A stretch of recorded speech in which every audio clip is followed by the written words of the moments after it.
How's my hair? Am I okay? Am I? You look gorgeous. Oh. The Barretta Brothers. That's us. Who's that guy that You always look says wonderful. that? Oh, thank you so much. You look great, Jane. Are you doing the little ponytail? Yeah, it's for Christina. She's going to love that. She really likes when you do the ponytail thing. Hey, what's really interesting? You know how we've talked about how I'm kind of the family archivist and Kinda.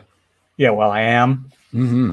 Yeah. And sometimes I'll ask you what you've done lately, and you'll have forgotten everything a week after you've actually done it. That night. Yeah. Well, I found something new. Oh, today. that I did? Yeah. What did I do? Well, you didn't tell me about this. Can you show it? You know how they put out this new Mandalorian toy? Yeah, that's me. Well, so one second. And so I looked at it. Stuart sent me this. You never told me. I can tell this is going to be. That you modeled for the Mandalorian.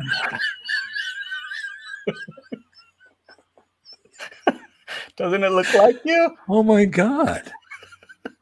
Who the hell is that? What's the actor's name? Pedro someone? Oh my gosh. That looks like it does. Look at the nose. You're happy about the nose, I'm sure. So I thought, oh my that's God. hysterical, isn't it? That's really funny. Look at all the people. Aunt Sam Thompson 9, Lisa Soares, Anime Game 16, Barry Lee, Lauren Riccardi, Sean Horace, Hey Butterfly, Marshall Grover, Barrett Maynard. Pedro Pascal. Thank you. Thank you, The Crumpet Puppet Troupe. Look at all the people. They're just lining up for guess who? Somebody special. Somebody special is here today. All right, let's get to it. Let's get to it. Real quick. Go to theBarrettaBrothers.com. Sign up for the mailing list. Go to the Barretta Brothers YouTube page. Subscribe. Go to GeneBarretta.com. See all my books and stuff. Go to Louie's Little Gem. No, I mean Jules' Little Gems. Oh, Jules' Little Gems. Yes. And see all that. There's nothing new there. Right, but we haven't done anything in a long time. I didn't want you to feel left out, so I mentioned you. Thanks so much. He has some movies you can watch him in, TV shows. So go to Billy's IMDb page. All right. Okay. All right. Let's not waste any more time because we could go to this person's website too. She's got a great website.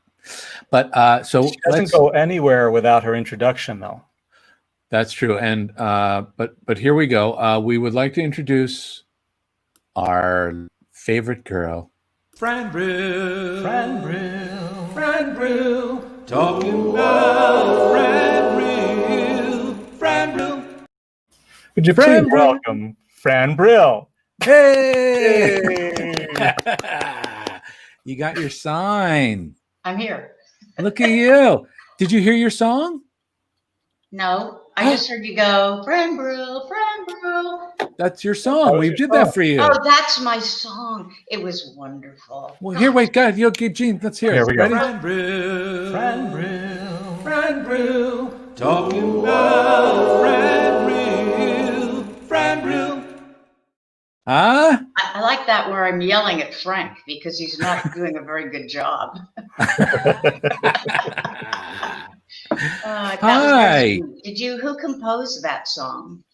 Oh, the two of us. Boy, you guys. We actually improvised. We improvised it on last week's show. It just came out of the blue, and then we decided to make it real.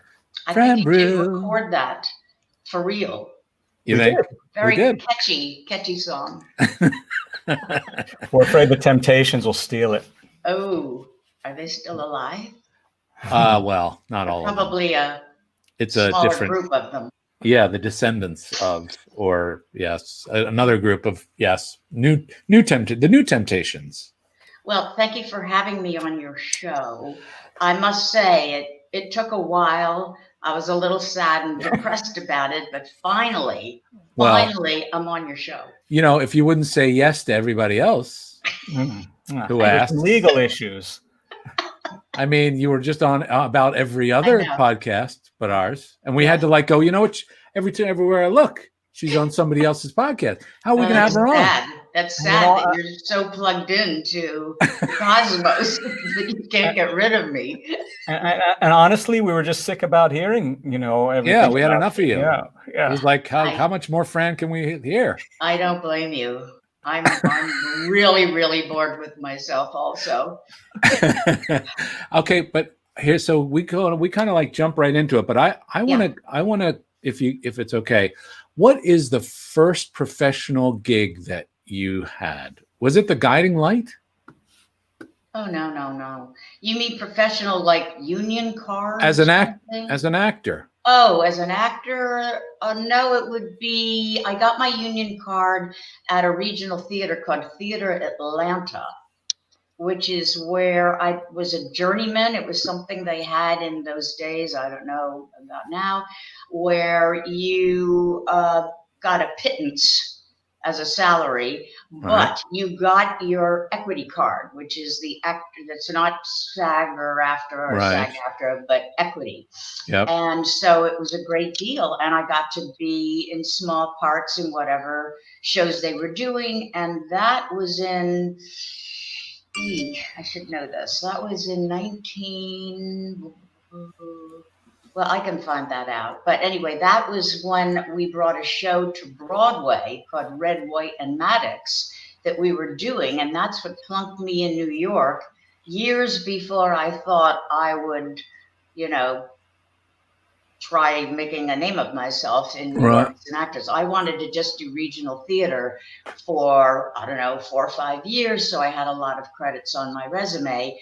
Right. And this show got moved to Broadway because it was a political satire about Governor Lester Maddox, who was a very bigoted governor of Georgia. And he had a restaurant. Do you know who I'm talking about? No. No? Okay. He had a restaurant called the Pickwick. And he would not let certain people into this restaurant. You can guess who they were. And so two Atlanta natives, a composer and a writer, got together and, just for their own amusement, but I guess they hoped it would go somewhere. Yeah. They wrote this show called Red, White, and Maddox. But when did you go to, because you grew up in Pennsylvania, right? I did. Yep. Born and raised, well, not raised, but born in Chester, then raised in Wallingford, and then Swarthmore, where I went to high school. Oh. Well, let's hear your Philly accent. Oh no. It's almost as bad as the Baltimore accent, which is right. Woo! I know. I think the Baltimore is worse. Yeah. Hoagie. I'm going for hoagie and a Coke. Yeah, man. I'm not too far from Swarthmore right now. God, my buddy lives over there. Yes, that's good. Good. Have you ever heard Ryan do it? Ryan Dillon? He's from Tacony. No. He's from Tacony. That's right. Because his father used to drive him from Philadelphia in the morning to get to Sesame Street to watch the shoot for quite some time. Yeah. We always do Where this. Did you say Ryan was from? Tacony. You know the Tacony-Palmyra Bridge off of 95? God, yes, I just recognize. My buddy works over at the BP station over there. And you're really good at it. You know what? Thank God I never had that accent. Never. We avoided it like the plague. I got to do it with Tina Fey for a little bit. Oh, perfect. I went to visit Billy. Yes, she's from Delaware County, which is where I'm from. Yeah, she does it. She's hysterical when she does it. It's so funny. Real quick, we should mention, Billy, guess who's next week's guest? Oh, yeah. Already? You're talking about somebody else already? I know. Well, we just brought him up. Ryan Dillon will be with us next week. Oh, yeah. Nice. Yeah. For maybe those who don't know who Ryan Dillon is, he is this brilliant young puppeteer who Kevin Clash kind of apprenticed. Yeah. Though Ryan was very skilled even as a kid, and Kevin Clash recognized how talented this kid was. And so he basically watched Kevin perform, and Kevin would give him tips. And now he is playing Elmo, and phenomenal, very successfully. Phenomenal. Like, it's like when Eric stepped into Frank's. Like, you would never think there's somebody else that could do these sorts of things, right? And then here comes Ryan. nail the voice as well as the manipulation. It was extraordinary. I remember Eric doing his first thing on Sesame Street as Grover, and I just was like there agape. He sounded so much like Grover, and I came up to him afterwards and I said, this is incredible. Amazing. And how lucky was Sesame Workshop to find a guy who could perform and sound like Elmo so fabulously. Yes. And to capture the essence of them. That's what I would imagine. Like when you decided to retire, why did you, can I ask, why did you decide to retire? Oh, I feel like I've done it all. No. Yeah. No, it was just time. Yeah.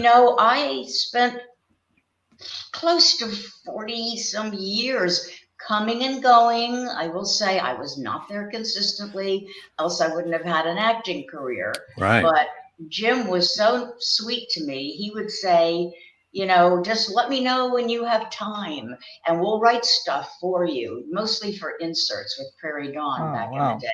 Yeah. And the first time I was really put under contract was in 1993 when I got a ring all of a sudden from Michael Lohman, who was the new producer on Sesame Street. And he said, we want you to come back and come up with a 3-year-old female character that will be Elmo's best girlfriend. And I went, and then had a long talk with myself and my husband about, should I do this? Should I not? So I know I've got like 5 stories. Jump around. No, it's okay. Right. This is what we do. It's actually easy. We like jumping around because I want to talk about being there and your acting style. I want to talk about, as much as we can. So go ahead, wherever you jump. I don't even know what that original question was at this point. My point was why did you decide to retire? No, I just want people to know they must watch your show because he is an extraordinary talent. And if he's this good now, I don't know what he's going to amount to in 20 years. Yeah. But Stephanie's done a beautiful job with Prairie Dawn. Yes, she has. But I wanted her to do it from the beginning because she was always mimicking me and making me laugh. And that was a no-brainer. She didn't even have to audition, but I was going to ask that. That's kind of where I was headed to, other than the retiring thing, is did you kind of choose Stephanie? Did you feel like that was the right choice, Yes. Matt Vogel did run the auditions, but he wanted me there, which I thought it was actually appropriate, but it was also very savvy of him to do that. So there's Zoe and Prairie Dawn in the person. Prairie Dawn is the best. Prairie Dawn is now, she was really the first Muppet female character done by a woman. Right. Which is me. Because until then, all of the female characters were done by that core of 5 guys. And they were hysterically funny. But when I came to the show in the 70s, early 70s, it was Women's Lib and it was all this stuff. And I think it probably was Dulcy Singer, the producer at that time, who said, we really need to get a female on board as a puppeteer to make it a more authentic, female character in this day and age. And this is how things change with a television show over time. What you're writing, who's performing. So I came in, and after they taught me everything, because I had never played with a puppet in my life, Jim, threw me this little puppet called Little Pink, who did exist, but without this was just a piece of pink felt. Yeah. And then they put eyes on her and no nose. That was the best idiosyncrasy about her. Yeah, I love that. For years, I got sent little pink noses to put on her. But, you didn't miss that she didn't have a nose. She just didn't have a nose. It made her cuter. It made her cute. I know, and idiosyncratic. Yeah. So, so did you? Yeah, I guess you did. So you were doing Sesame.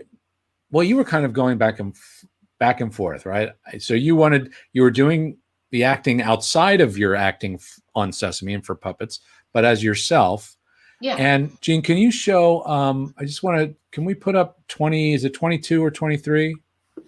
22 or 20. Sure. I want to know about this show. Oops. Wait. Sorry. It just. This is tech world we have. We just added this. I'm still odd that you can do this, but There we go. There's so many questions too that people want to ask. I'm sorry. We're trying to. Here we go. oh. How to survive a marriage. Yeah, there I am. Yes, I'm in the back boy. Yeah. Yes, that was the first soap opera I ever did, and it was called How to Survive a Marriage, and it was a show that NBC pushed is going to break boundaries. There would be quasi nudity and all this sort of stuff. And it was really focused on women, right? From the perspective of the women of the show. Is that what it was, or no? I don't think so. Oh no! I mean, it was That's what I read. produced by a woman. All right. But no, they just wanted it to be very innovative. That's the girl that played my daughter, and I was about. Ooh, that's an awful picture of me. No. And I was it's probably 30 at the time. And Wow. I said, "What? I'm playing the mother of this, beautiful little girl here." But she was, a teenager. But it had F. Mary Abraham. Wow. I saw in credits. I saw F. Mary Really? Abraham. He Armand made- Asante. Armand Asante for Yeah. sure. Yeah. Yeah, he was the neighbor, and then he became my love interest for Oh. after I was a widow, of course. Yes. Yes.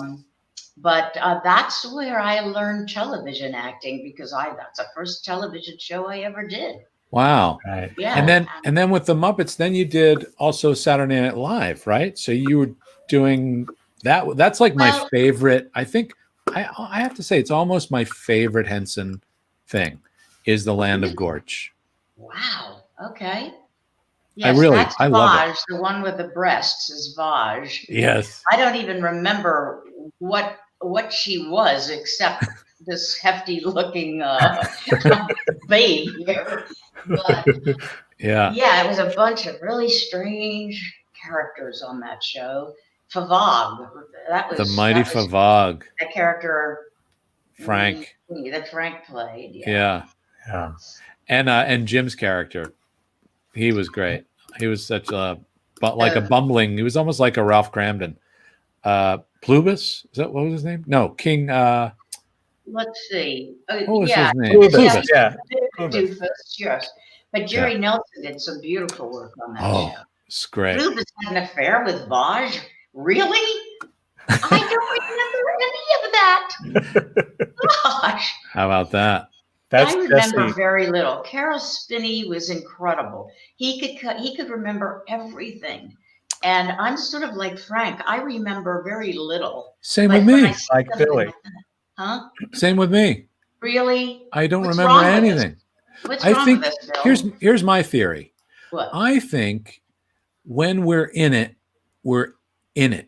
and we're not thinking about it after. We're only thinking about it more in the moment. That's what I believe. Because I feel like I do things that I don't remember doing because I feel like I'm really in there listening. And I think that's partly an actor's training.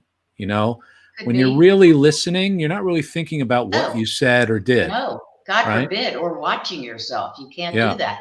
You Yeah. have to just talk and listen, throw the ball back and forth, back and forth, back and forth. Yeah, that's my excuse. But that also was a long time ago. That was, Right. again, the 70s or something like that. Yeah, So, 76 maybe. not the happiest of experience for any of us doing that show. That's Oh, what I- Saturday Night Live. Yeah. Well, Because- they wrote the scripts for our spot, and it just wasn't Muppety. It wasn't Jim Henson Muppety, funny, idiosyncratic. Yeah. It was just apples and oranges. The flavor was different. I just thought the creatures were they were Yeah. just different. I'd never Beautiful seen them. designs. Scred was amazing. Jerry's, such a cool character. Yeah, yeah. So you're bouncing back and forth. So then between doing like, I guess I'm wondering, like, how were you able to stay available to do that stuff while you were also doing your acting It was a outside of problem. the puppets? It was a problem. I have always, I mean, I looked at myself at that time as the guy in the circus who's got 3 pie plates going. Right. And one of them was commercials and voiceovers and on-camera stuff to make money. Yeah. And the other one was theater, which is my first love and how I started out. And it's still my first love. And then it was Muppets. And, you know, sometimes I was successful at keeping it afloat, sometimes not, but I was always working. You know, I think I had this fear of not being able to support myself. And I enjoyed everything, and I felt that they all helped each other. They were all, that my 3 careers were part of the same family. It wasn't like I was they feed each other. studying botany over here, you know, it was a biologist. Right. So, And then, yeah. So I don't then, know. I just had to say no. As I said, the only time I ever was put under contract was in '93 after Jim had passed away. Yeah. And because Jim didn't do contracts back then. Right. Nobody, he just said, he would say, do you want to do this? And you go, sure. And I mean, it was just, there was never anything official. We never signed contracts with him. You just felt safe. Yeah. Oh, sure. Jim was just such an honorable person. I never questioned it. I guess I was young, but I just thought, well, yeah, they'll pay me eventually, you know. Yeah. But now it's all, you know, lawyers looking at things, and just changed so much. I have a question. So the new girl in town comes into this group, right, of these 6 foot tall guys, and how did what was that like? I mean, it's like working with a wall, right? You've got like a wall of people that you're working. Right. So they had to get you boots and to get you up tall and high. Right. Yeah. But did you ever? I'm curious if you ever, like, you know, was anybody ever smitten with you? Come on. It's not for me to say. Come on.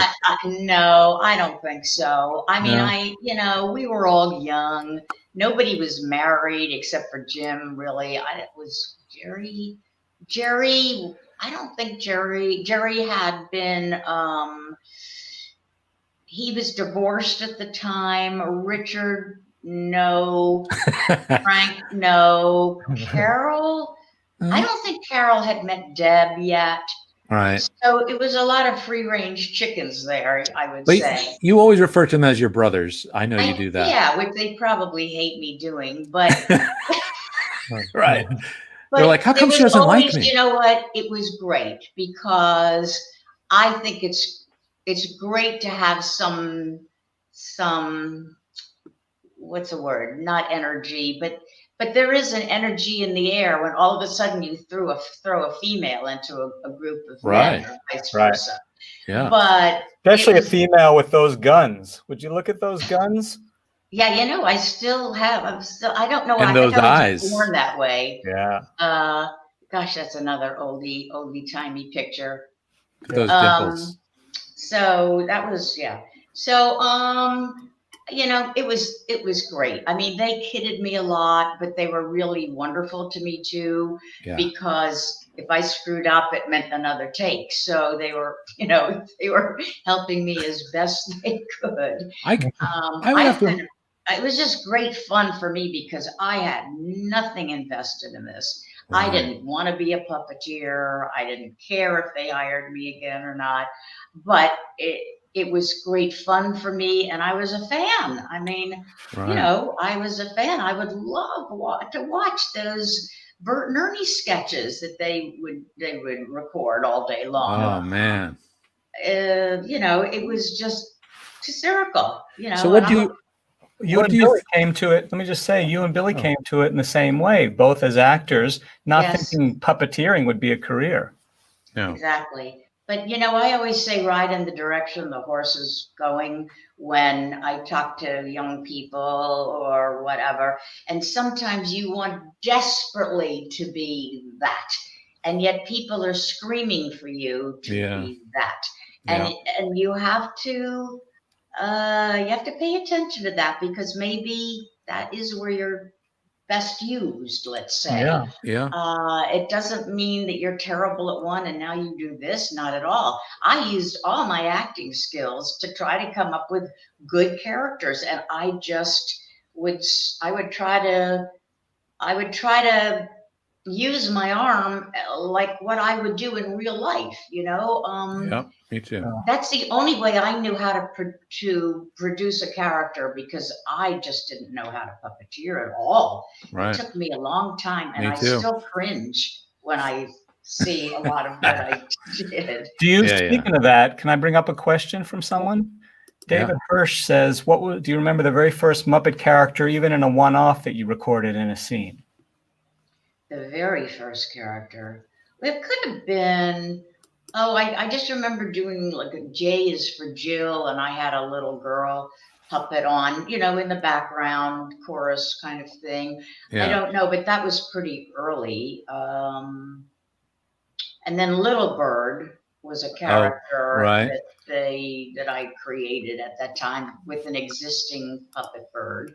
Jim was really smart. He always gave me small puppets. He never gave me, huge cows and things to do, because that would have been just awful. Oh, there's Kermit Love. Here's Kermit Love. And Carol. Yeah. And look at Carol. That was a very, very early picture. Wow. So great.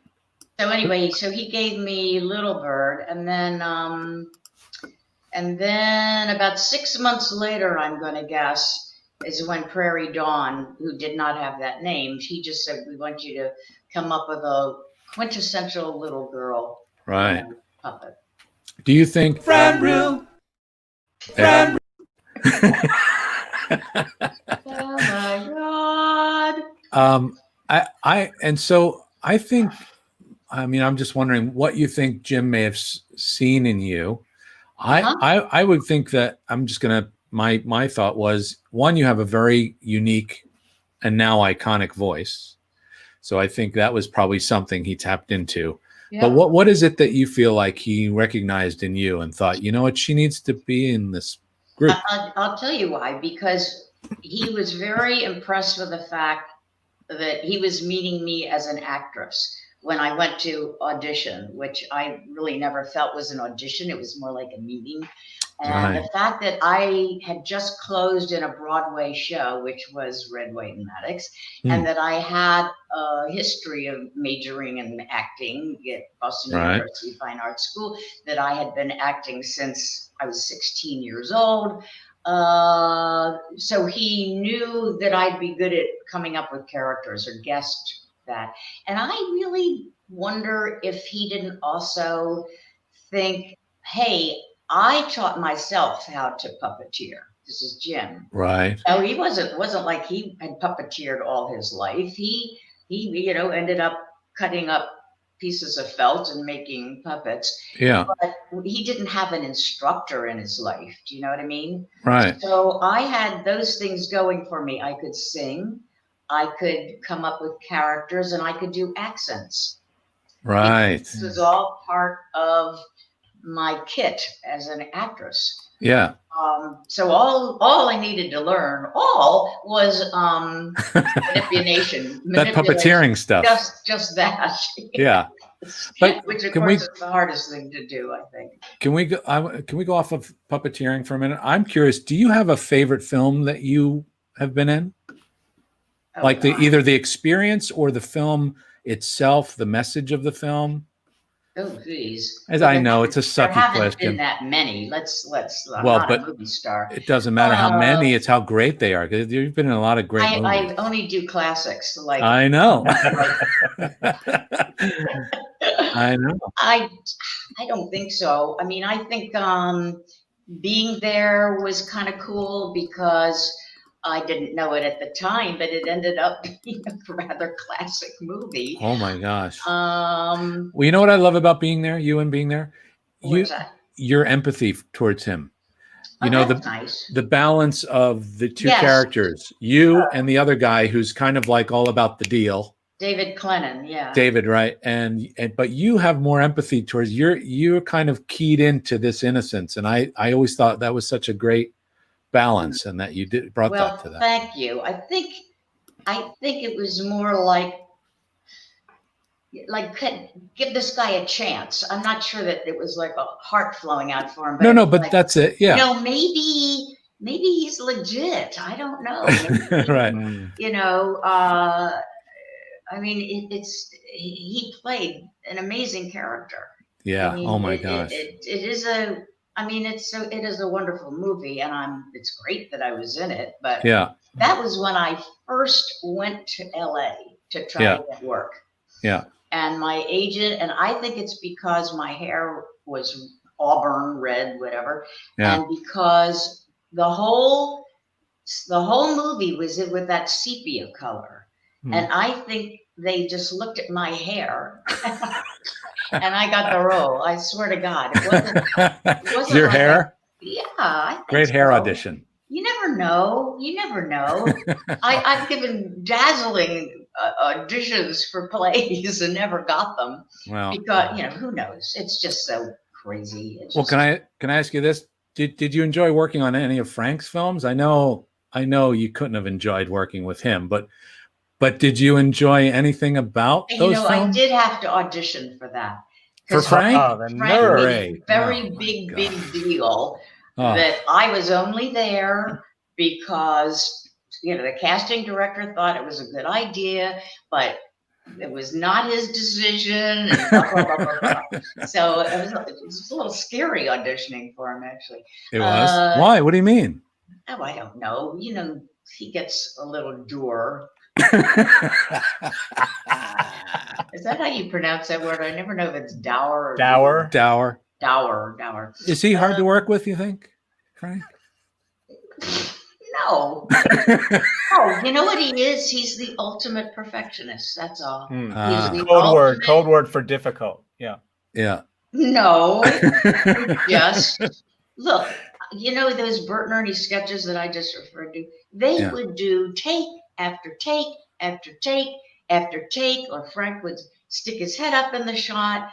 I'm not kidding. I mean, 25 takes. We would never do that now because they don't have the time, the patience, or the money. Right. But back in the day, John Stone, who was directing all these inserts, was very comfortable. Do it again. Right. I would just go. Especially if I was in one of them, but but Frank is that's who he is. And I admire that. I mean, I do. I admire that. I think it's difficult for other people that are working with him, or if he's directing them, because not everybody is a perfectionist. They'll say, I think that was as good as I can be, or whatever. Well, and don't even get me started on Dave Goelz. That's a whole other thing. Like, what do you do? Oh my God. Talk about perfectionist. Well, he's not quite like Frank, though. Oh my God. The two of them together. It's unbelievable. But Eric is also very, very careful. And that's true. That's true. But these guys Frank and Dave.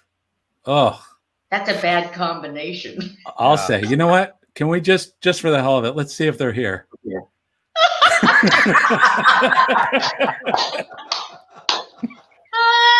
Hi guys. Thank you. Hi, Franny.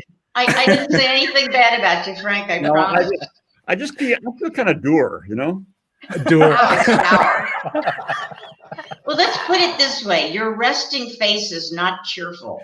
We all know you can smile, and I know, in my view, my resting face is happy.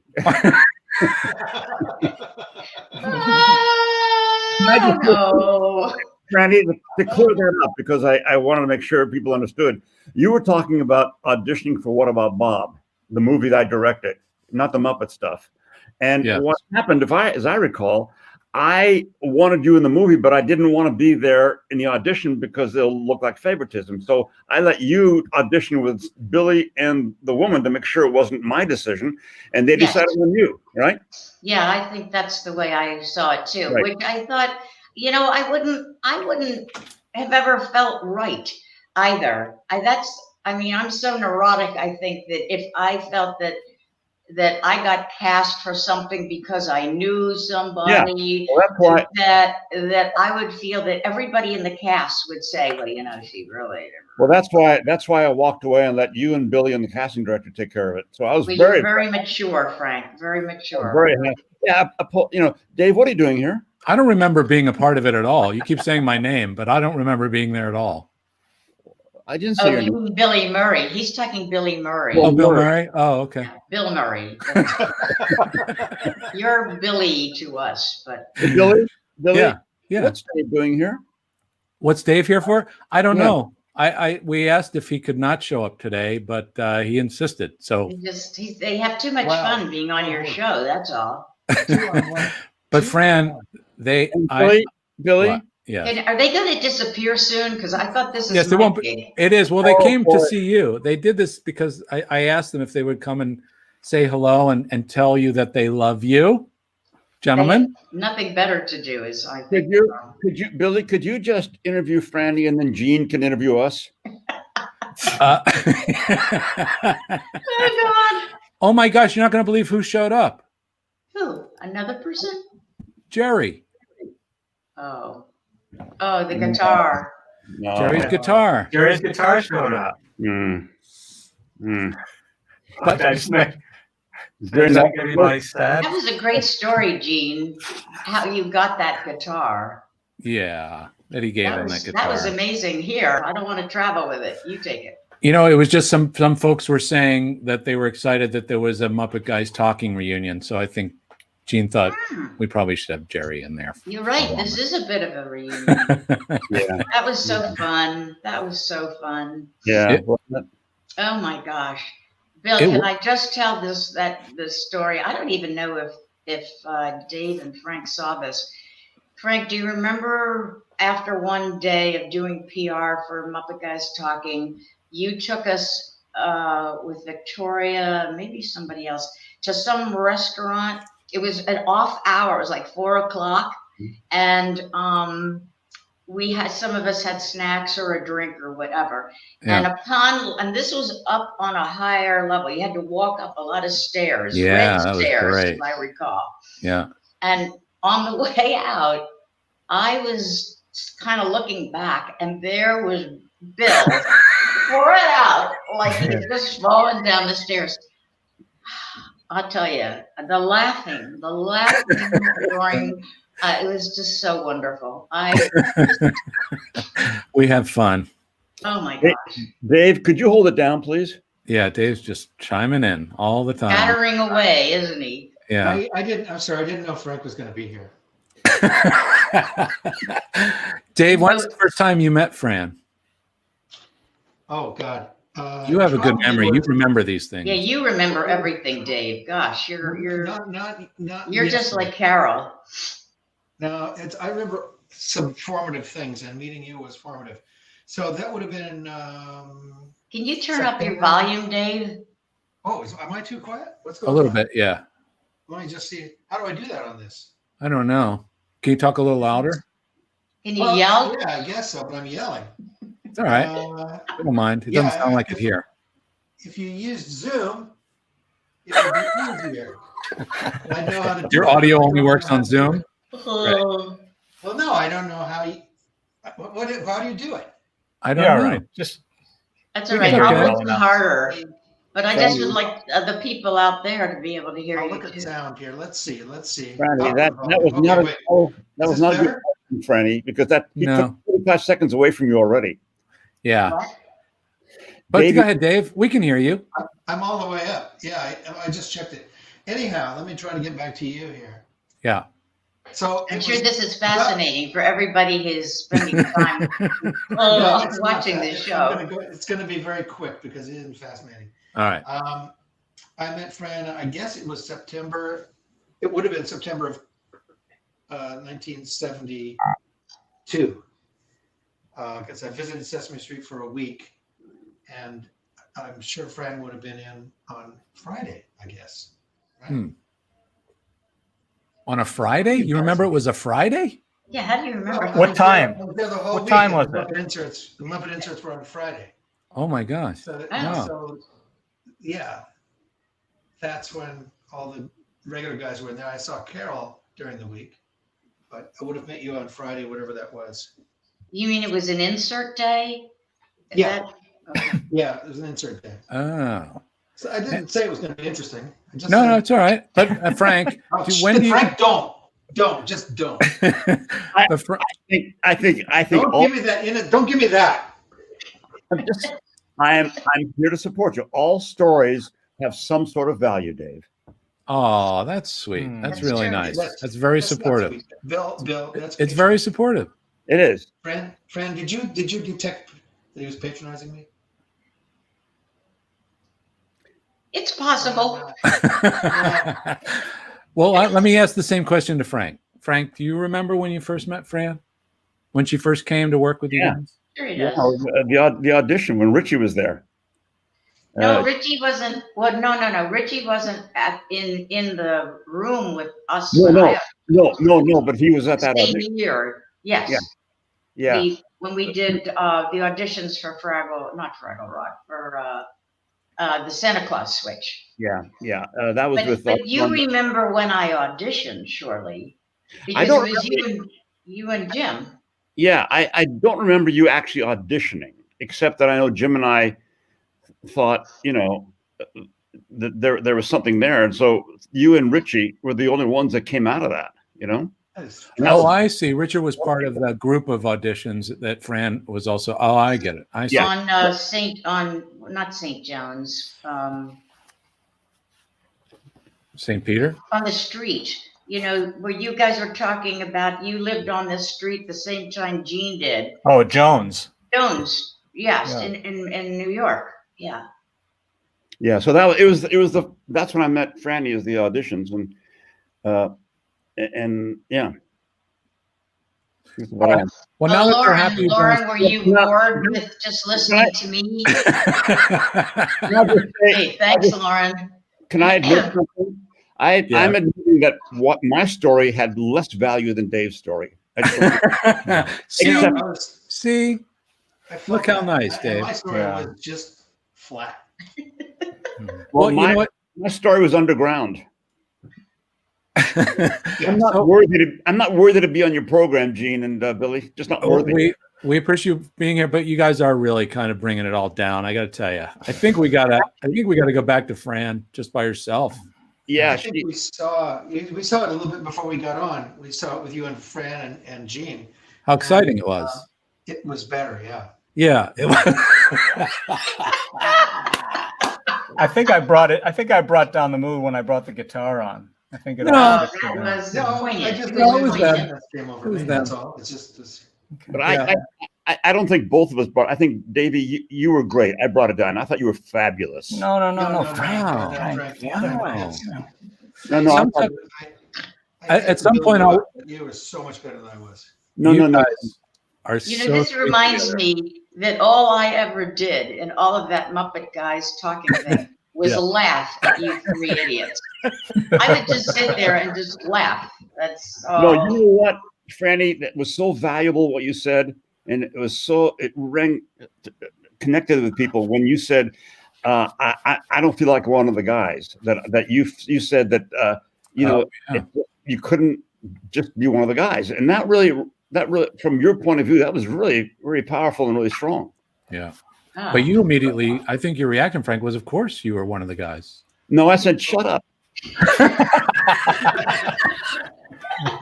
Hey, you know what I just remembered? When I'm with three of the funniest people on earth, there is just no way I'm going to try to top I did. you're doing, Funny, and I just can't help but laugh. So, I think it's perfect that I was happy, I was I had a great time.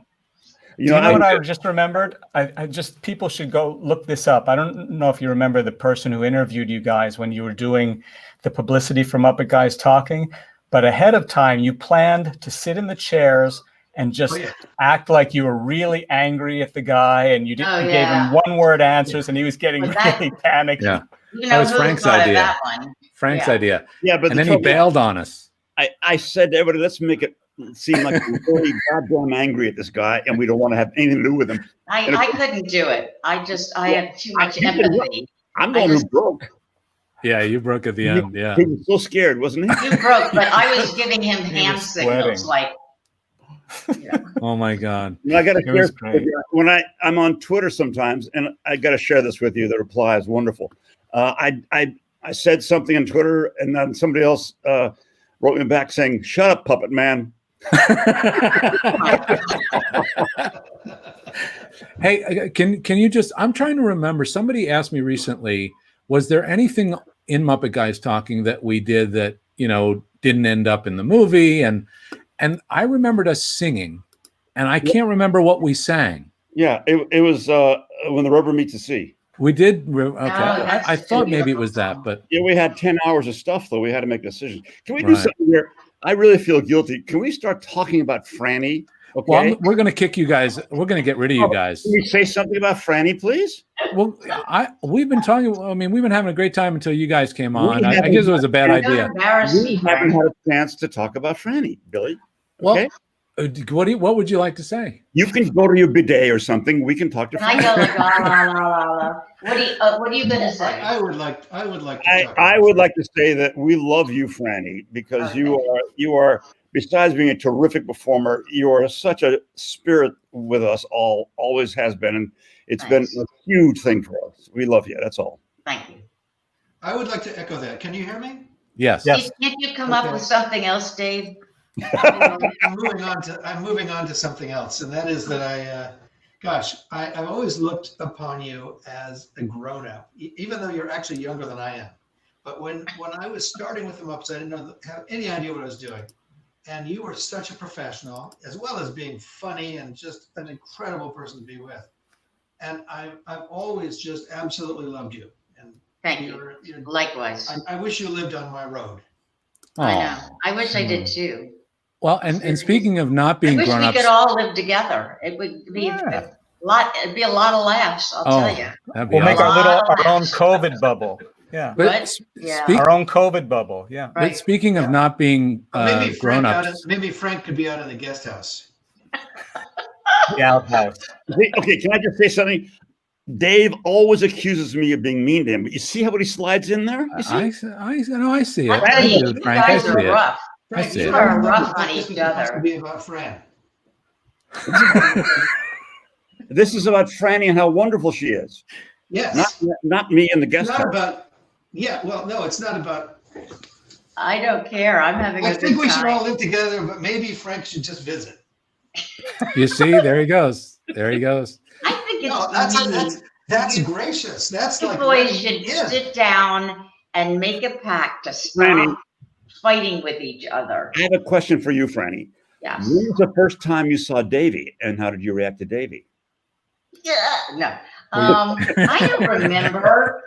As I said, I think you and I, Frank, we just don't remember things. I don't remember. I do remember when, but I think this was a second time. Did you work 2 different times on Sesame Street, Dave? I mean, different chunks? No, just one chunk, 2 days. That's it. Okay. Oh my gosh, I didn't realize that. Yeah. Oh wow. And why? Why? I'm not very good. Why did you? I mean, this is weird. But then yes, I definitely remember. I'm trying to remember what the sketch is, and that's going to be really hard for me to remember. It doesn't matter. I think I admired you. I thought, wow, this is pretty cool. He's doing Sesame Street with us, you know. Yeah, I thought it was cool too. I was glad to be there. But I just want to mention about not being adults, Fran. When I asked them if they would join, the texts back and forth. I can imagine. The text that went back and forth, Fran, sharing their love Can you for send each them other. to me when it's over? I'll let this is over, yes, we can talk about it another time. I know Yeah. about these long chains of texts. So that You see the reaction, right? You see the I reaction. think Billy should just do a reading. Guilty. But we would, I hate to just punt you guys off because I love you, but I think we're going to ask like if we could have our little alone time with Fran. We'd like to get back to our Fran. If that's okay. You can hear my boring stories too. Let me just mention to the people out there, the interview we were talking about where they were putting one over on the interviewer was from South by Southwest, and it was with AV Club. So you can find it online, but after the show, you have to see it. We had fun. Yeah. Well, great. thank you, gents. I really appreciate you coming on Thank for you. our lovely Fran. I know it wasn't hard to convince you. It was like they immediately said yes. You know, Yeah. these guys finally asked me to be on their show. I was a little miffed that it took them this long. Here we go. She goes on everybody else's show except ours. I've been around, it's true, but Well, Franny, they have trouble with women. I think you're right. I think it's True. That's why I got married. Gene and Billy always had that problem. it's 'cause Still. I'm threatening. I'm very threatening, I think. Yeah. That's why I got married, because I had trouble with women. Okay, Franny, we love you to bits. What? Thank- Thank you. Thanks, guys. Thank you, So guys. good. Wish we could do this again, just somehow. Yeah, Can we do Muppet Guys Talking too? Hey, by the way, is that available anymore? Sure. Can, MuppetGuysTalking.com. What? Muppet You Talking.com. mean, what is the name of that again? Where? MuppetGuysTalking.com. I mean, the truth is, we don't advertise, we do nothing, and we just get people trickling in that keep on buying it. It's just like $9. It's nothing. We just Okay. want people to see it. That's all. So, but it happens up. I'm paying the fees, and it just keeps on going. And this is a documentary of some kind? Who's in it? Who's in it, You Frank? guys are shameless. Who's in this? You're such a putz. Well, I had been asked, can you still get it? And I said, I have no idea. I don't Yeah. know. MuppetGuysTalking.com. Yeah. Okay. MuppetGuysTalking.com. Talking.com. Shameless. All right. Guystalking.com. Even though there's a girl in it, it's Muppet Guys talking. Is that right? Yes. This Isn't is the that only reason. interesting? Yeah. Because she doesn't Interesting. care. The only reason Frank did this. She What? He wanted to I sell don't a think couple of she cares. videos. What? What? The only reason you did this, I think, is you just wanted to sell a couple of videos. Oh, So wow. maybe he gets the email from Billy and he thinks, well, I don't want to bother for Fran, but I could make a couple of bucks. Well, he did say, should I mention MuppetGuysTalking.com? And I said, well, I don't know if you have to do that. Let's just see if it comes up. But he found a way to get it in. He asked found me a to way make to a get it in. he asked me to make a graphic, but I didn't have time. I think I better go. Can I let myself out? How do I do I'll it? let you go. We'll get rid of you. Goodbye. Love you Say guys. hi to Dad. Wow, Dave that was was getting Sandy. through and we got rid of him. That was, bye. Say hi to Victoria. But that was fun. Jerry's still here. Oh, Jerry's Jerry's still here. I just thought maybe that would be fun for them to pop on and say hi It and was great. tell you they love you. So that was lovely. But I would like to get back to actually your films because being there is a big favorite of mine. What About Bob? I love. Oh my God! Come on, City brain. Hall? Small. Yeah, City Hall. Thank But you. I don't even remember that movie. That was really small. But when you did Frank's, when you did What About Bob? Again, you're the empathetic character too. You're kind of like this guy's That's all like I you do. don't. That's all I do is empathy, apparently. But you're right. My husband says I'm too much of an empath. Really? Yeah, I do. I've been like that all my life. Ever since I was a little girl, I would hear that somebody's child had died, and I thought of how awful that was for the parent. And it's a very odd quality to have. It's a nice quality, It is. but I have always been like that. Well, Christina's very much like that. Is she? Oh that's yeah, like to Maybe the. it's more of a female thing. I don't know. I think it's just a special. It's a unique kind of characteristic to have is that you can feel what other people are feeling, and sometimes that's too yeah. much. Like you almost can't help it, right? At times. But I think that's what probably led to my being an actress, I think. Right. I wanted to do that. I also wanted to get out of who I was, and I think somebody talked about that on your show. As to why we're actors, Right. But I don't know. I don't think it's I mean, I haven't struggled with it. I think it's a nice quality, frankly. But I always see the other person's point of view. Always. Right. But that's because I'm a Libra. If you believe in astrology, it's always like, well, I see what you mean. I see what you mean, Yeah. Are you into astrology? No, but like everybody, I had my chart done in the 70s. What about Midnight Run, working with Grodin and De Niro? That again was fun. Charles Grodin is just funny all the time, This is another story, but there's funny and there's funny. Yeah. And I did a PBS show with Robin Williams back in the day, and I had to sit next to him all day long, and he never stopped. Oh my My gosh. face hurt so much, both from obviously he was funny, but also from not wanting to hurt his feelings by not laughing. Do you know what I mean? Yes, right. Yeah. And he was just, it was like an illness. He was just on all the time. All the time. He never just had a normal conversation. Wow. But now that I digressed, but I was Charles Grodin. And he's a completely different kind of funny fellow, but very amusing. This is so dumb, but we had a scene in the bedroom, and there was a big what do you call those things? Like a chest of drawers. A bureau? Yeah. Yeah, right. Bureau with and he happened, we're in somebody's house as a location. Right. And so he opens and this is like in between takes or something when we got on the set. And he opens the drawer and there's a light bulb in there, a single light bulb. And he just, riffed on that for some long time. It was great. It was funny. De Niro didn't talk to him too much. No, I auditioned for De Niro once too. Oh, you did? For what? Yes, and he refused to read with me. Why?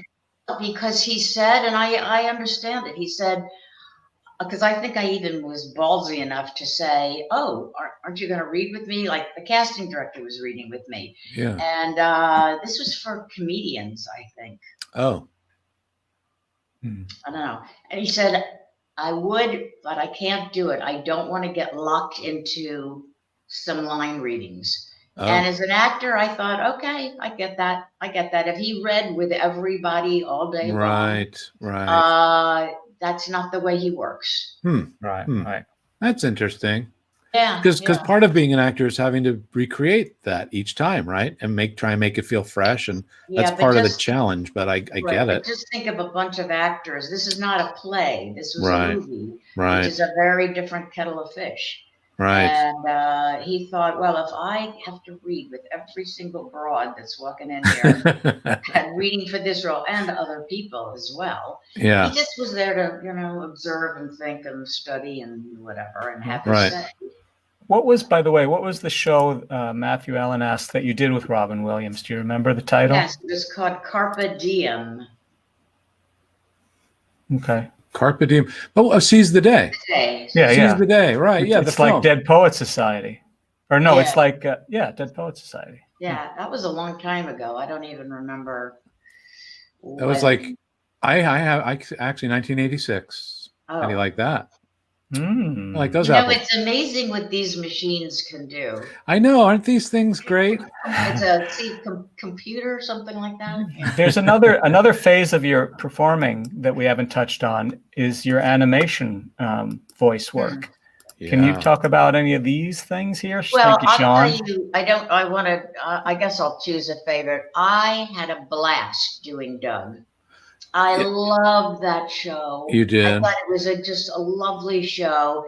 Jim Jenkins, the creator, was a huge fan of Jim Henson's.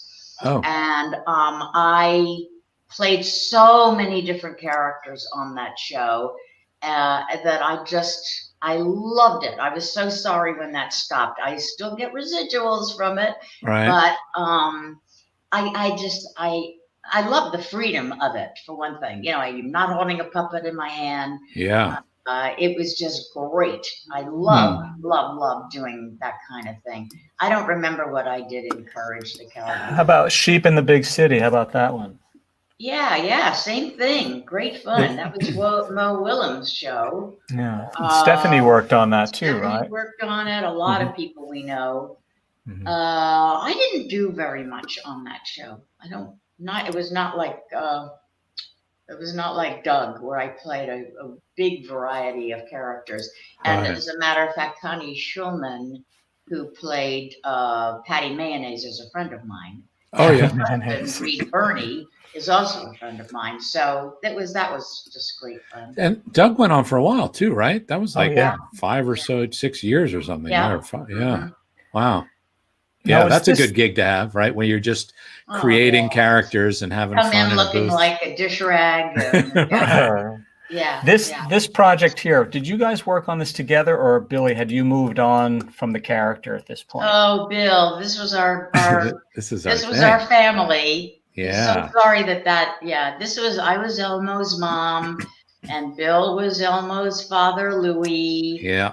And the funniest thing that I remember, well, there's two, but Oh. when we did the Today Show, Yeah. and Al Roker came by and he said, "Now, why are you too Southern when Elmo doesn't have an accent?" He didn't I'll pick it never up. forget that. He didn't And pick up the accent. Mine was because my version of God, what was her name? May. May. I was just about to tell the story. Yeah. She was named May because my mother-in-law's name was May, Oh. and so this was sort of, and just to make her happy. So Yeah. I said, well, let's call her May because she didn't have a name except for Elma's mom. Right. And then didn't Louis become Louis because of your love of Louis Prima? Yeah, absolutely. Yeah. We both named our characters. There we go. Yeah. So May was from Richmond, Virginia, and she had that very light, Southern accent. Yes. Nothing like Alabama or anything. So here we are, and Louis Prima has Louis kind from of New Orleans. New Orleans, and Gal Roker says, "How come Elmo doesn't?" Well, because you guys moved to New York, and then Elmo grew up with the New Yorkers. That's Right. all. Yeah. But that was fun, and of course, the funniest thing probably ever in my life was Oh my gosh. I tell the story on you all the time. What is is it? when we did that home video, Yeah. and you were Elmo's dad, and you were somewhere. This is during the Iraq War. Oh, he was away We at war. never said where you were, but you were Right. overseas. Yes. And we did that phone call on the puppets were on the computer doing FaceTime. We did it real time. We We did did. it real time. Right. I was in another room in a part of the set, and you and Elmo were at home in your home set. Right. Right. And you were in front of a set of bunk beds, as I recall. Yeah. I was at I was like in the military base, and I had a bed. The barracks. The barracks. Right. Yeah. Yeah. And you were improvising, and I just never laughed so hard in my life. I mean, Well- you had to scrape me off the floor. I think what I was trying to do was because I knew I could get you giggling. Oh, So- yeah, you did indeed. So when we You were did, so bad. You were so bad. when we shot the scene, it was done in real time, so they couldn't see Elmo's dad until he came up on their screen. And so before each take, I was trying to think of something that they would catch him doing, and one of them was reading a Playboy magazine. Yes, Well, it what- was just so bad. Right? And that one- then another time you were in handcuffs or something, as I recall. yeah, he was handcuffed. Yeah. Oh my God! And And he was just like, "Help me! Somebody help me!" right. And the Billy, thing what was is, this quote? I don't know what that means. So that was so here's my backstory about Louie and May, right? So I thought, because the first thing we did was potty time, where Melma was the baby. And my backstory for them was that, it'd been a little while since they had relations. And Louie was just like enamored. Louie was enamored with his wife. He was like, slobber. Yeah. Yes. And so I don't know if you remember, but when we would end a scene and you would leave the scene, Louie would go, I'd love to watch her go. That's right. I'd forgotten that. Oh my gosh. So I always thought they had a great little love life and the new baby, and they didn't have a lot of opportunities because they had the new baby. Newly separated because you were drafted or whatever. Right, and then I was drafted. Yeah. Oh, I love doing that with you. We had so much fun. We did, but nobody makes me laugh harder than you, Bill Barretta. No. My honor. No way. No, nobody comes close. It's just Fran Brill. Oh, Fran Brill. Hey, how about this? I think people will really love to see this image, which, will you tell us about it? Oh, yeah. Those are the first pair of boots that were made for me so that I could get even close to the height of the male puppeteers on Sesame Street. And these were a pair of women's boots that, I don't know, the costume people or somebody bought for me. And then they went down to the village. I don't think I did, but somebody went down and had these huge platform soles glued on to the sole of the boot. And they're wood, Fran? That was sort of the very first incarnation of female boots for any of the female puppeteers that then joined Sesame Street. Right. And everybody has their own version of them, but they really weren't as good as they ended up being later on. I mean, the new design, because they didn't come up high enough on the leg. So the ankle part, if you can see that, it moved a little. So I had to be awfully careful. It wasn't like a stiff boot that went up to my knee, you know what I mean? Right. But we were inventing the wheel at that time. And also, it's interesting. Because I have a pair. When I do Bobo, I have a pair that are like 7 inches, I think. Wow. So that he can be tall. But they, over time, we realized that aside from, because those are wood, right? That's like a wood base or something, right? Well, it wasn't wood. It looks like it there. No, it was a very, very, very firm. It's like a rubber. I think. Oh, it was rubber. Okay, because what they started doing was flaring the bottom out on the shoes, because you can easily turn your ankle in these things, right? If you don't have that, especially if you're running, as I used to have to do in a pre-record for a musical number. They were dangerous, very dangerous. But I credit my dance background for not ever having fallen on my keister. The balance, You donated these to MoMI, Museum of Moving Image, in 2017, I don't know that right? I donated them. I think they found them in a pile of boots. Can we have these? Okay. So sure, I think that's kind of fun. Oh wait, sorry. Can I just let me put up one more thing? It said, Fran, were you in Blues Clues Live, and how did it feel assisting in Mailbox? No. Sorry about that, Sean. The other Fran. I have no. The other Fran Brill. I have no idea. Right. Well, I mean, I don't know how you're feeling, but we could talk to you forever. But I think people probably said they have to go make dinner by now. No. There's plenty of questions. I hear. Oh, okay. Hold on. I'm sorry. Wait. Some people want to talk about where'd it go? Talk about what you did on the Jim Henson Hour. Yeah. Oh, okay. Yeah, that's right. I forget that I even did that. Zandra, right? I played. Oh gosh. Zandra. No, Vicky. Oh, they call her Vicky. I played that character, but she wasn't really this was a brand new show, and they just had these puppets, and I know I didn't do her very often, and I forget her name now. I Okay. think you're right. It was Vicky. Something with a Z. It was Vicky Sandra. and Sandra. Zandra. Okay, Right. that's why you said. I thought you said Sandra. Oh no, Sandra. Sandra. Yeah. But I didn't do too much with her. I never got to develop that character. But Vicky, the gopher girl. Oh, the gopher. Yeah. Yeah, she was on quite a bit.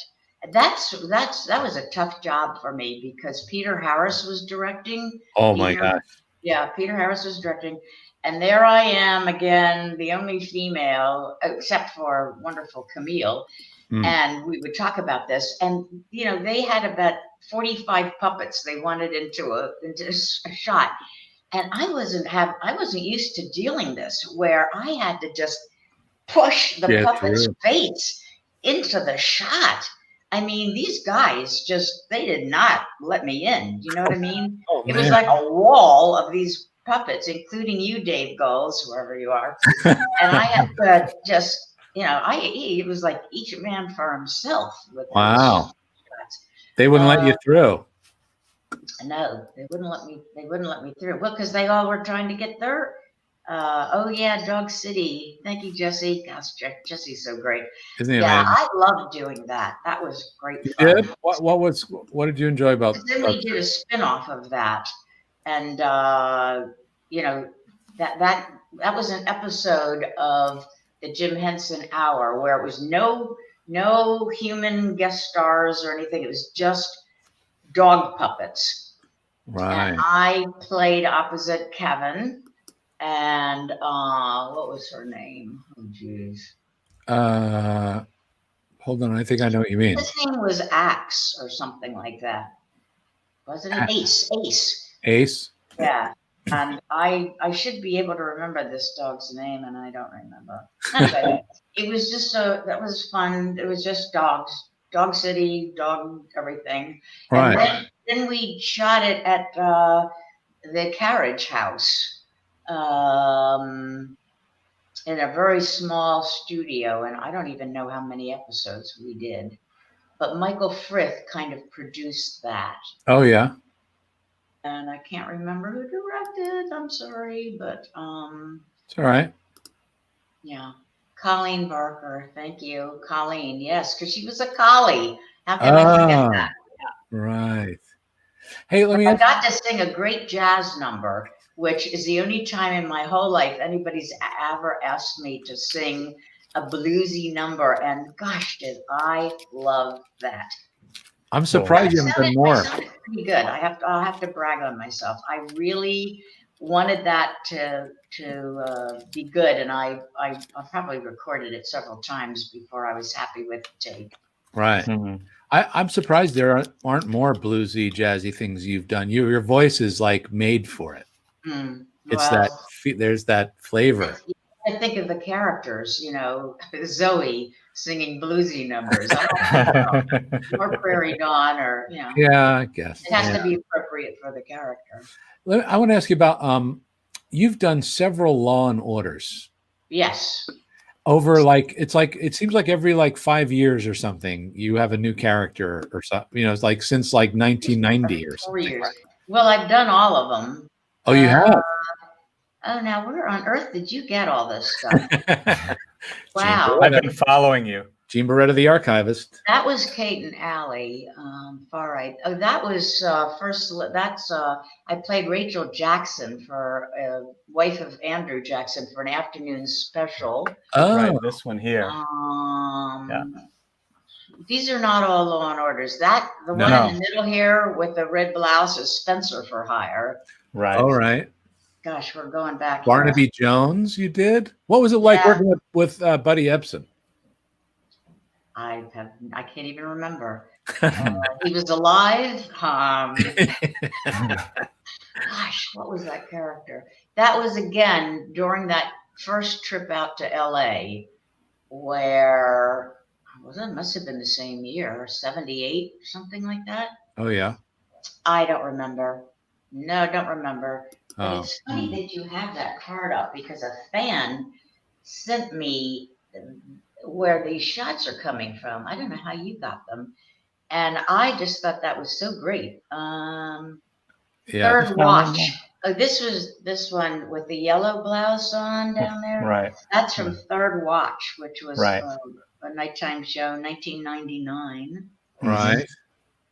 But you did. But the Law and Order. Did you work with? He's one of my favorite actors. Did you Jerry work? Orbach? Vincent D'Onofrio on the newer Law and Order. Did you work with him? He's making a face. Uh-oh. All right, you can tell me about it another time. That face. I did this. I did. Yes, I did. I did do that show. Yeah. All right. But Gary Orbach. I'll tell you about that in private. But how about Gary Orbach, huh? Oh no, I didn't do. My scenes weren't with Jerry Orbach when I did. Yeah, Law and Order, Special Victims Unit, and the original Flavor, and I don't know. And then your favorite with D'Onofrio. We were talking about Vincent D'Onofrio. Yeah, different guy. Oh, a different D'Onofrio. Yeah. West Wing. What haven't you done, Fran?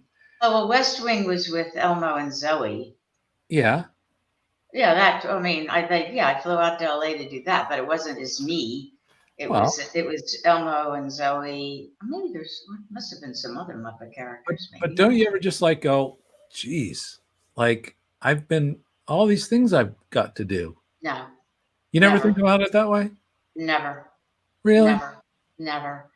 No, it's like, I don't know. It was my entire life. And yet I don't ever think, oh, wow, remember that show I did? Was there something that you wanted to do before you retired that you never got around to? Well, she's not done. Sure. I would have liked to have done many more plays. But don't you still want to? Shakespeare plays. But you're not. Don't you still want to? Do you still want to do it? You don't want to. Well, I don't want to. I wouldn't want to puppeteer anymore. It was too hard.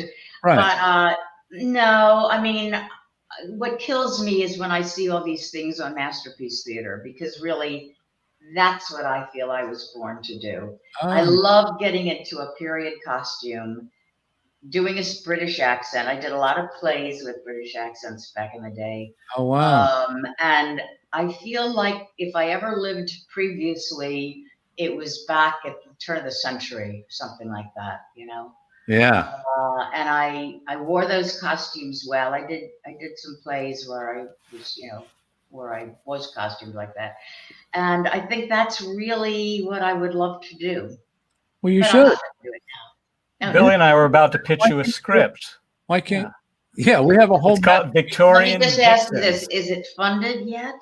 Is the script funded yet? I think. If it's funded, we'll talk when this is over.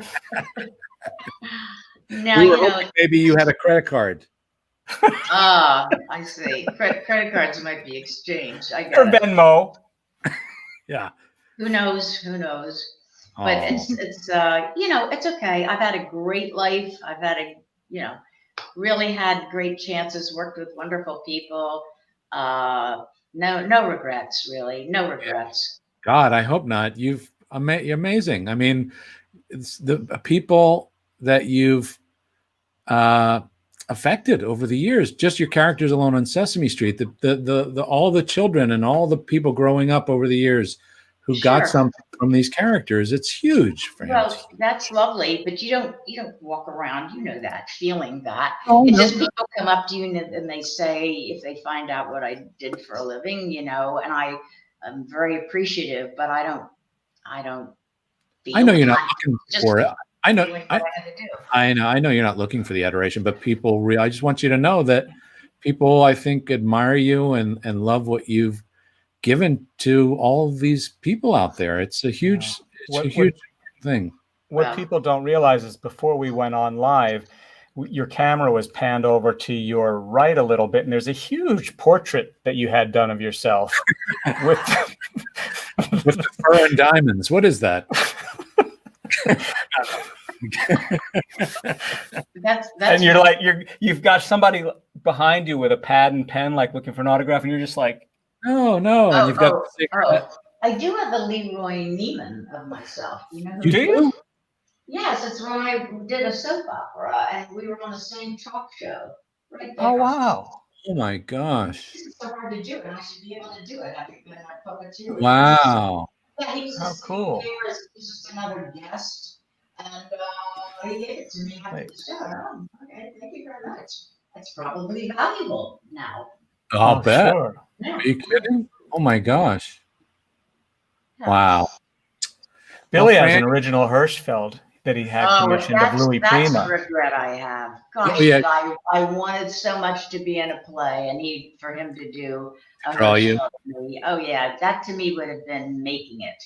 Oh yeah. Definitely. Yeah. Guess who my Hirschfeld is of? If you had to guess a character that or person I might like, Louis Prima or somebody like that. Is it? Did he actually do a Hirschfeld of him? I commissioned it when he was 90. You did? That was. Is it in the room there? Is it there? I didn't know you could do that. I didn't either. Well, what'd you do? Just write, "Dear Mr. Hirschfeld"? No, I went to the gallery in New York, and the woman happened to be there that represents him. Friedman, is it? I know it was a woman. Yeah, for sure. And she happened to be there, and we just started talking, and I just said, "Does he ever do any, a new drawings?" She was always like, "Oh yes, of course." And I said, "Oh my, can you actually commission something?" And she said, "Yes, of course." And so I was like, "Oh my God." And he did Louis Prima from the 1940s with a horn. And then I told this story before, I'll tell you real quick. You have it behind you on the wall? I know it's in the other room. You want to see it? I'll get it. Yeah, I think that's astonishing. All right, hold on. I'll finish telling you the story. I'll be right back. Do you know Drew Friedman, the artist? He did this. I have this print of Al Hirschfeld that he did. Really? It was a limited thing. Yeah, he's really great. You probably know his work. That's interesting that you wanted something of Al Hirschfeld. Well, I wanted something of Drew Friedman. I love his work, and he had a whole series of different ones. So I chose Hirschfeld because I love him as well. I always, what I always think of with Hirschfeld? I think of how to keep in shape when you're getting older. I remember It was like a 60 Minutes or something, and they showed that his studio was like on a third floor that you could only get there through a stairwell.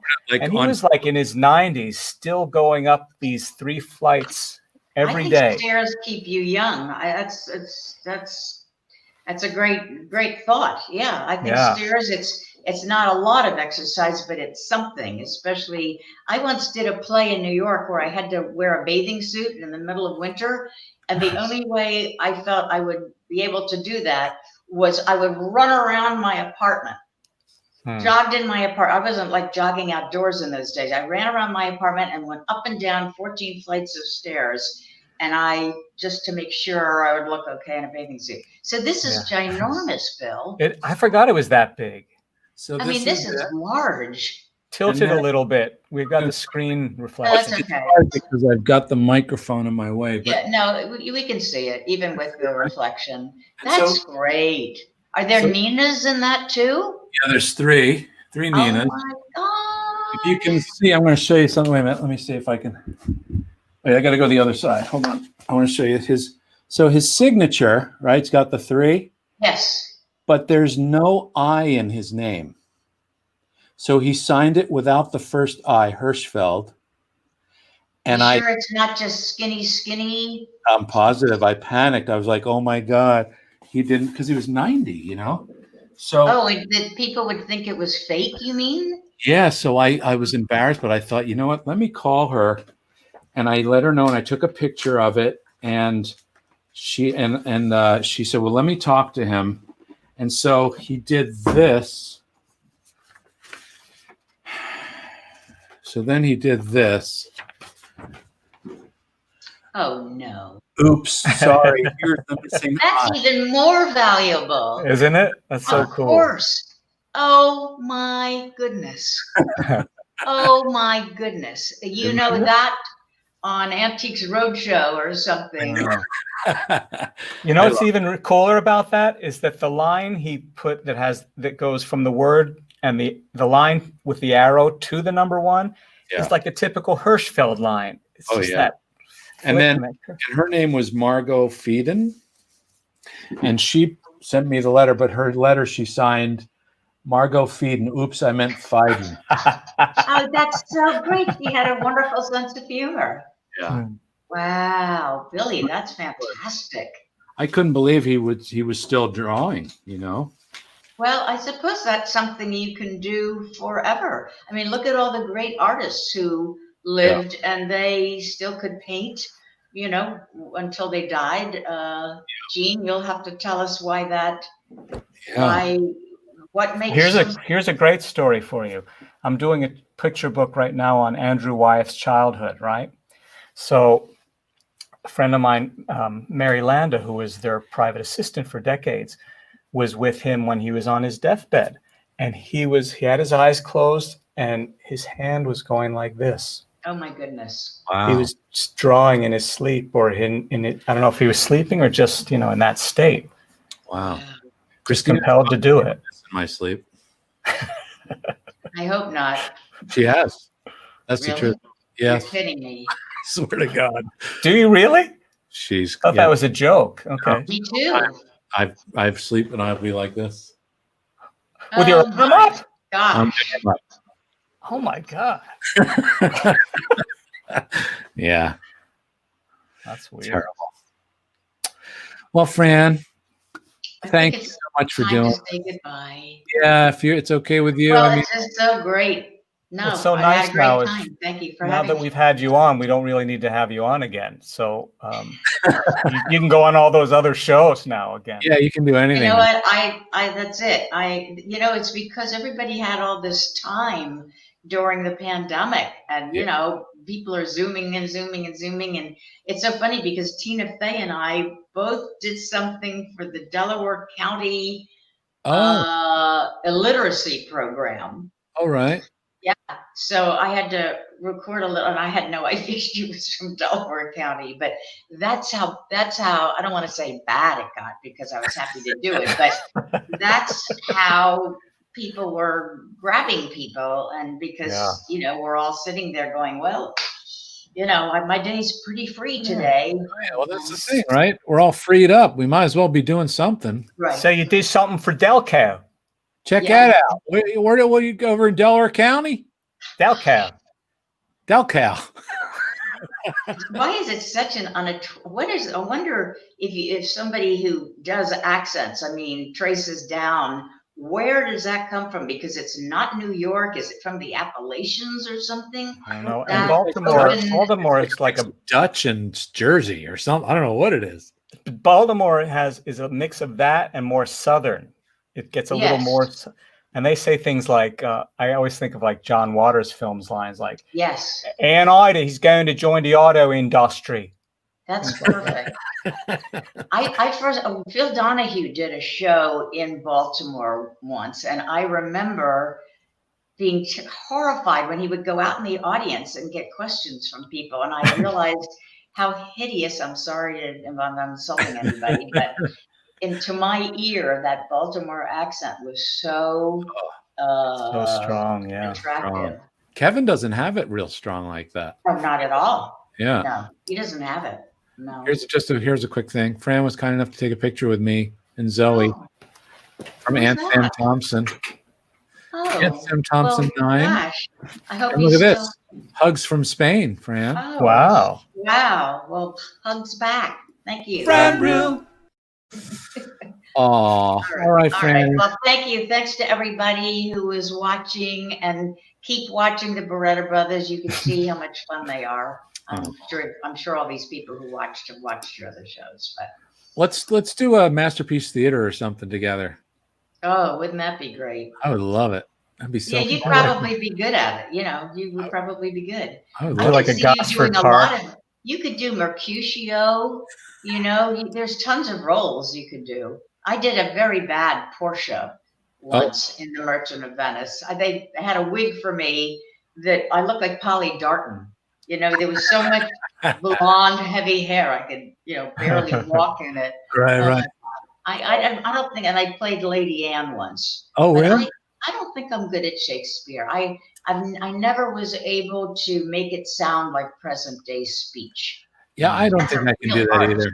Maybe I'm thinking we should just do like a Columbo. A Columbo would be fun. Hey, you know what I have? If you want to spend 30 seconds, if you want to see that thing you did to the poor reporter. The what? Oh, making him uncomfortable? All right, sure. Let's go out on that. You want to see that, Fran? Should we watch that? I'm just going to.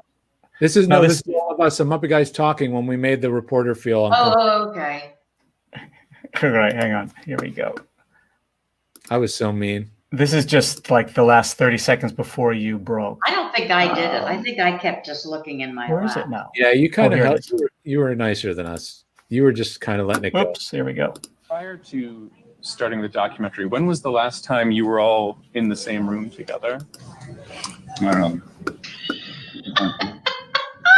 Occasionally, not necessarily the same group. Yeah, it would just vary. Like you'd see each other on occasion, but I can't take anymore.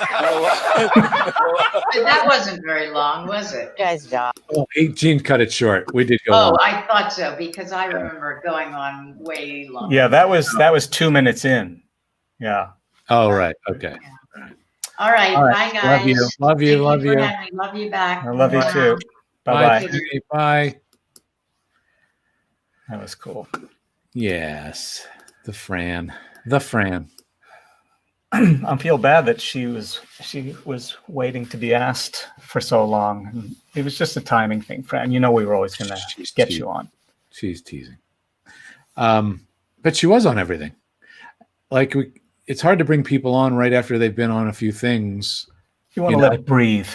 Seriously, it does help. Yeah. I mean, people kind of want to hear some new stuff and new ideas come up and then I go I'll go listen to somebody else's thing and I'll think, well, let's not talk about that. Let's talk about something else, Yeah, because you don't want people to keep hearing the repeated stuff. We always try to go our own angle, Yeah. I mean, it may feel very similar, but it's quite different.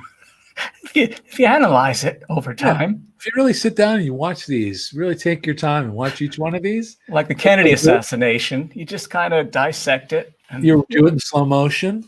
Sometimes you want to watch our show in slow motion. So you look for codes and little Cheez-Its. What am I thinking of? Little nibbles? Thank you, Night Writer. No, what do they call it when you hide something in a film? I don't know. Everybody, what am I thinking of? They hide little things. Nuggets, Easter eggs. Easter eggs, yes, thank you. What did I say? Cheez-Its. Hi, Ben. Ben's here. Thank you, Ben. Hey, Ben. He's the best. Yes, he is. Anybody have any questions for us? Should we answer anything? No? Are we done? Let's do Let's do 3 questions, and then we'll call it all. Three questions. Give us some questions. There are a lot of nice comments. This is a nice comment. Oops, I took Fergie by. Let's see. I would love to direct you and Fran in a masterpiece theater one day. Okay. We'll look forward to that. Fran. But here's the one I was looking for. You guys make my Sunday afternoons fun. Thank you for all you do. Thank you, Beelsies. You're just saying that because we sent you a gift at some point. Thank you, Beelzy. Yes, but are there any questions? These are very nice things. Bill loved your Bunsen on Muppets Tonight, episode 1. Well, Dave was shooting something else, but they were supposed to put Dave's voice in, and they never did it in post. They thought it was the real Dave, whoever was editing it. And Dave was supposed to loop it later, but they left it. So it wasn't supposed to be me doing it.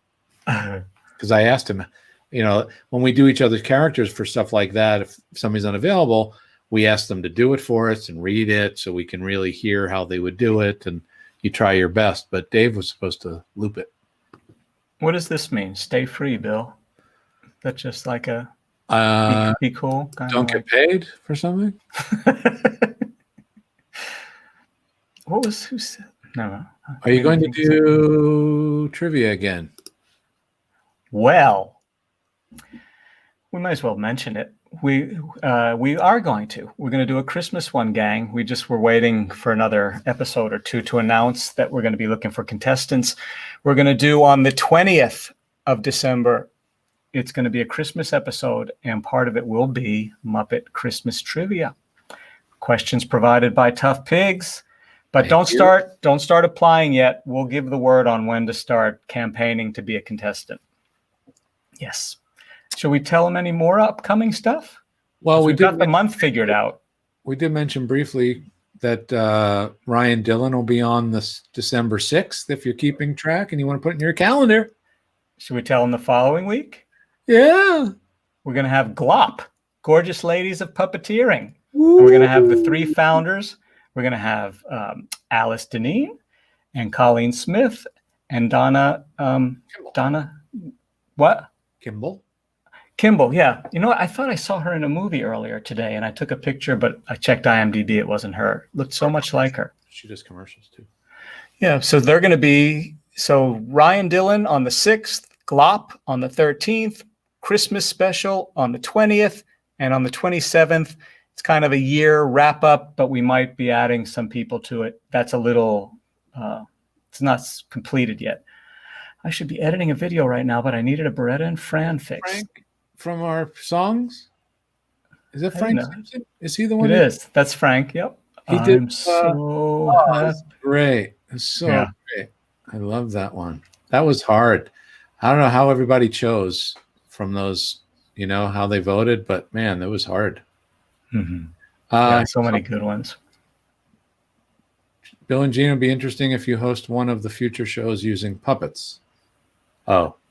Well, we would need permission for one. I mean, unless we just put a sock on our hand. Let's see. What was your first kiss, Bill? What? I don't know. I just threw out a question. My first kiss? What was your first kiss? I have a good one, actually. What was yours? Kiss was, I think I was 8.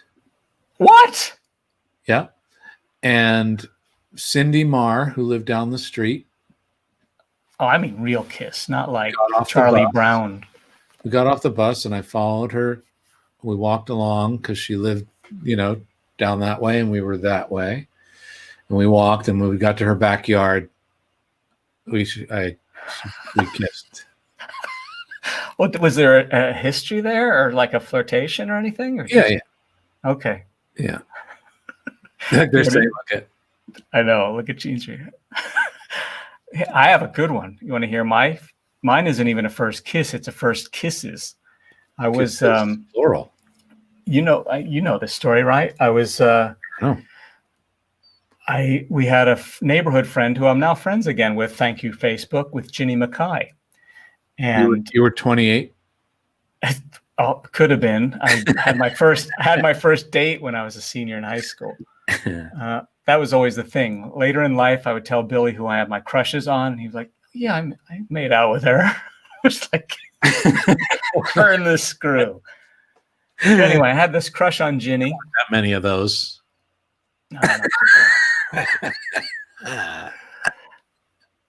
But so somehow I ended up at Ginny's house. She had a big party with like 15 of her girlfriends. That was before you, right? Before you got there, when I was.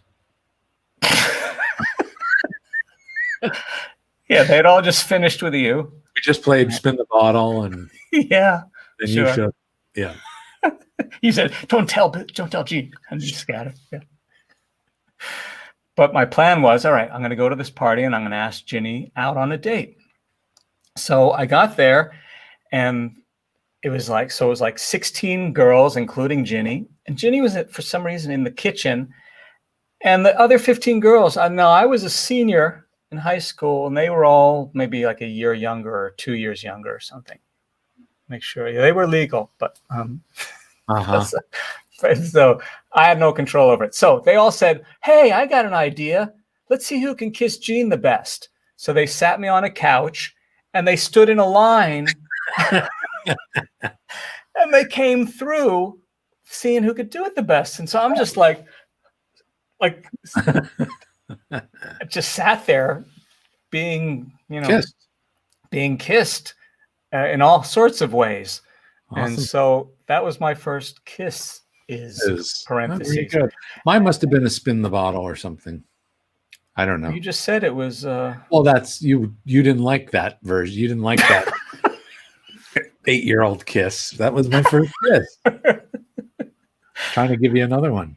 So I did have the date, by the way. I got Jenny to go out on a date, and it was the worst date. I just had no idea what to do, and I brought her home like 7:30 because I had no idea what to do. And the next day I showed up at her house, and she kind of went back to reading the book that she was reading. She, come on in. And she sat down by the fireplace and went back to her book. I said, well, I guess better be going. That was my, Very nice. yeah. But we laughed about it. She knows the whole story. I reminded her. Do you like this Big Mean Carl version added to 'Twas the Night Before Christmas? Should I read it like Carl? Go, yeah. Loud. Stockings were hung by the chimney with care. In hops, St. Nick would be there. But he won't be, because I ate him.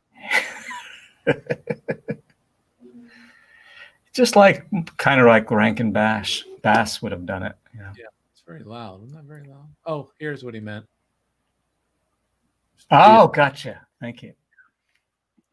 Jesse Oliver says, what's next for the Muppets? Oh, some stuff. You know, be some Muppet stuff we'll be doing. Did you really want me to tell you? I can't. Who's got their Christmas decorations up already?